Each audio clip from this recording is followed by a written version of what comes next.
आज मध्य प्रदेश के मुख्यमंत्री डॉक्टर मोहन यादव ने भारतीय राजनीति के प्रखर व्यक्तित्व और साथ ही संगठन के प्रेरणा पुरुष कुशाभाऊ ठाकरे की जयंती पर उन्हें श्रद्धासुमन अर्पित किए।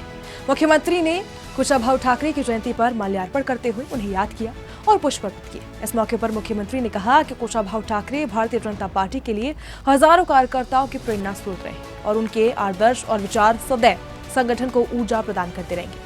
इसी के साथ मुख्यमंत्री डॉक्टर मोहन यादव ने जन्माष्टमी के पावन पर्व पर प्रदेशवासियों को इसके साथ हार्दिक शुभकामनाएं दी। उन्होंने कहा कि भगवान श्री कृष्ण ने जीवन के संघर्षों और कष्टों के बीच आदर्श आचरण का उदाहरण प्रस्तुत किया है, जो समाज को धर्म, कर्तव्य और सत्य के मार्ग पर चलने की प्रेरणा देता है। मुख्यमंत्री ने बताया कि भगवान कृष्ण ने उज्जैन में आकर शिक्षा ग्रहण की थी और यहीं पर अपने प्रिय मित्र सुदामा से मिलन भी उनका हुआ था। भगवान परशुराम ने भी यही कृष्ण का सुदर्शन चक्र तक प्रदान किया। यही कारण है कि मध्य प्रदेश की धरती कृष्ण की लीलाओं से जुड़ी पावन स्थली है और राज्य सरकार लगातार ऐसे स्थलों को तीर्थ के रूप में विकसित कर रही है। मुख्यमंत्री आज रायसेन में आयोजित श्री कृष्ण महोत्सव में भी शामिल होंगे। वहीं मुख्यमंत्री निवास में जन्माष्टमी को लेकर विशेष आयोजन भी किया गया है। बता दें, उधर मध्य प्रदेश में कृष्ण जन्माष्टमी की धूम देखी जा सकती है। संस्कृति विभाग की ओर से कई मंदिरों में विशेष कार्यक्रम भी आयोजित किए जा रहे हैं और कृष्ण लीलाओं का भव्य प्रदर्शन भी किया जा रहा है।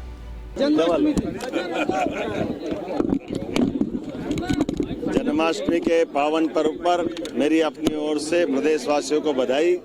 आज कुशाभाऊ ठाकरे की जन्म जयंती भी है, इसलिए हमारे पितृपुरुष संगठन के आधार जनसंघ के जमाने से लेकर भाजपा की सत्ता की सारी सीढ़ियों तक पहुंचाने के लिए मेरे जैसे हजारों लाखों कार्यकर्ताओं के प्रेरणा पुरुष स्वर्गीय कुशाभाऊ ठाकरे जी का जीवन सदैव सबको प्रेरणा देता रहेगा और कुशाभाऊ ठाकरे जी के माध्यम से वो सारे प्रचारक राष्ट्रीय स्वयंसेवक संघ के जिन्होंने अपना पूरा जीवन हम जैसे कार्यकर्ताओं को गढ़ने और बढ़ने के लिए बिताया, उनको भी हम स्मरण करते हैं। और यही कारण है कि आज राष्ट्रभक्तों की सभी प्रकार के संगठनों में जिस प्रकार से ताकत बनी है, खासकर भाजपा की ताकत बनी है, एक राजनीतिक दल कितना आगे बढ़ सकता है अपने सीमित संसाधन में, ये ठाकरे जी जैसे लोगों के कारण ही संभव हुआ है।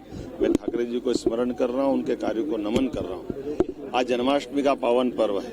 हमारी सरकार पूरे प्रदेश के अंदर भगवान कृष्ण की जो जहाँ जहाँ लीलाएं हुई है, ऐसे प्रत्येक स्थान को हम तीर्थ बनाने वाले हैं। मध्य प्रदेश वो स्थान है जहाँ शिक्षा की वो केंद्र, जहाँ सांदीपनी आश्रम है, जहाँ भगवान कृष्ण की शिक्षा हुई। भगवान श्री कृष्ण को महर्षि परशुराम जी ने सुदर्शन चक्र इंदौर के पास जानापाव में दिया है।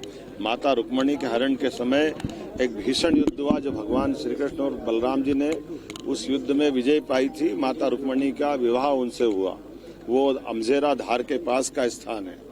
महितपुर के पास नारायण नामक वो स्थान है जहाँ भगवान कृष्ण की सुदामा से मित्रता के रूप में एक दोस्ती का एक नई मिसाल बनी और उनने रात गुजारी थी।